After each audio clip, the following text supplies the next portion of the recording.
Yan, nabuksan na natin yung stator. Positive mga boss. Oil seal sa magneto. Maluwag na siya. Ginamitan lang natin siya ng para di masira yung thread neto ay yung ito. Gamitan nyo po ng impact mga bossing. Tsaka ito. Gumamit kayo ng pit na bala para dun. Para di ma-lost thread yung ginagawa nyo. Sipain mo nga boy, tingnan natin kung lalabas. Ay, luwag na nga talaga. Kaya pala minsan mataas yung minor, minsan mababa.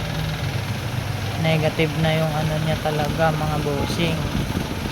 Maluwag na yung oil seal. Sana makahanap tayo nito.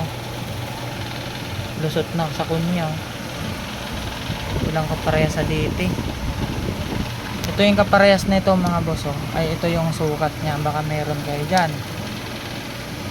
Takbuhin ko ngayon kahit malayo. Kaya lalamove na lang natin.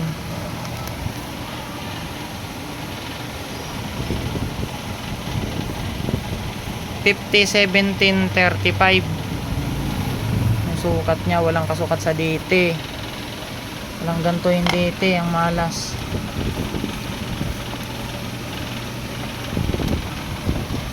Ayan o, ganda ng side bearing niya mga boss oh. Wala pang kalawang.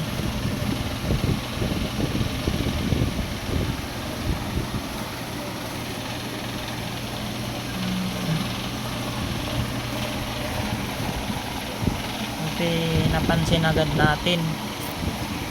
Kasi pag pinabayaan yung maluwag to mga boss, tas naiikot ito dyan,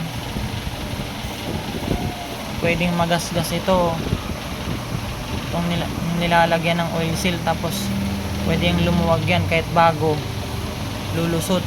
Kaya huwag nyong pabayaan. Pag alam nyong alanganin yung ano nyo, pag alam nyo na iba na yung tunog ng motor nyo, yung wala ng minor, tapos nakita nyo may tagas na yun dito, agapan nyo po kaagad. Kasi pag pinabayaan nyo yan, itong oil seal na to, sumabay ito sa ikot nito, pwedeng magasgas ito ng konti. Pag nagasgas ng konti yan, pwedeng kahit bago na yung oil seal nyo, pag shoot nyo maluwag pa rin. Kaya yung iba naglalagay ng tiplon. Siyempre pagka ganun, ipangit na yun. Okay mga boss, yun lang. Bye bye.